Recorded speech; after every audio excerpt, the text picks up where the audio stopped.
Hello, I'm your superhero critic, and I'll stay super as long as you stay awesome. And welcome to Pride Month once again. So, yet again, let's take a dive into the next issue of Alters.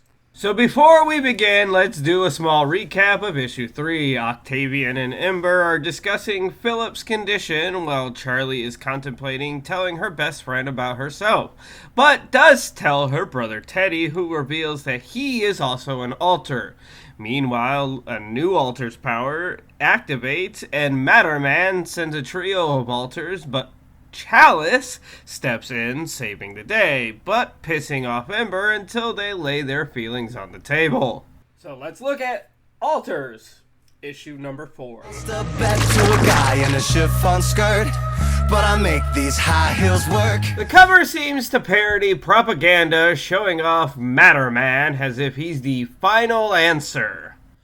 Perfection is victory. Because good is dumb. We open up with Chalice and the new Alter undergoing exams and training, while Chalice definitely has her priorities in check. Is this gonna take much longer, Octavian? My bra itches. It doesn't fit like it used to in the stores. Oh, Charlie, I know the feels. Octavian promises the tests are necessary while checking on John, and Glider tells him that John has become a master of his powers, but he just has one question for everyone. Sometimes when I trigger this thing, I rip up my clothes. Am I gonna be buck-ass naked every time I power up? What if I power down on national television? News at 11. Alter has hemorrhoids. Also, that is the face of a man who knows he's about to fart. Ember and Glider decide that John's progress is phenomenal, but Octavian thinks while Chalice's powers are above anything they've ever seen, there are still complications in the studies because of her secret, and after asking Em, they leave because she was promised no genetic testing would be done. During the discussion, Octavian alludes to knowing Chalice's secret and asks her to be the spokesperson because she understands how hard it is for people to accept change. The life of a trans person in a speech bubble! We go to Charlie the next day at a trans support group trying out how to talk to her family or Darren about being trans, with each of her friends showing support and giving advice. We then go to the hospital, seeing how much Philip's condition is hurting Chalice. Chalice agrees to do the spokesperson thingy, going on national television to let the world know that they are not alone, and the message is loud and clear. Charlie and her family go to a baseball game, and shockingly, the father is actually praising her alter ego, and they all agree, and Teddy laughs when she makes a comment calling herself hot in her outfit.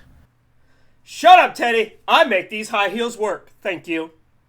Charlie's inner monologue begins, talking about coming out finally, embracing her identity, but as she's making the plans for herself, the stadium explodes. Of course us transgenders can't have anything good in life. We finally get the courage to come out to our family. Boom! Baseball stadium explodes. What the fuck? Crowd screams. We see the attack is of course from Matterman, who hijacks the scoreboard, so while our villain monologues, Charlie makes sure her family is safe before running off to become Chalice, while the Gateway Army monitors from above.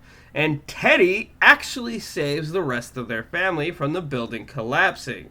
Chalice jumps into action, bringing the fight to Matterman, but he decides he's not fighting at all and just fucking leaves.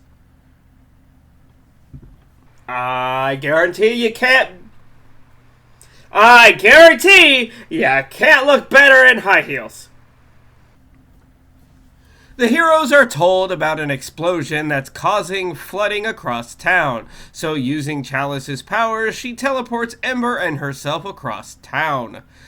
Ember rushes to help the firefighters while Chalice checks on the building, but comes across the same trio of alters who offer her an invitation to join their team.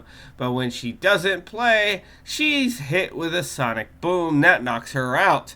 And when she comes to, she's tied to a chair, with her wig taken off and her secret revealed.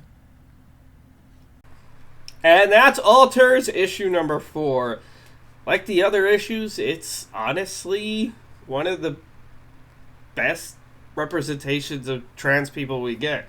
It acknowledges that people don't like the change that we have and blames us for everything. The writing's solid, the art's great. I'm loving where the plot is going. Join me next year when we go to number 5. That being said, I'm your superhero critic, and next week, to end off Pride Month, we're gonna go to the other gayest superhero I've ever seen, as we look at the 1987 He-Man film. Help me God.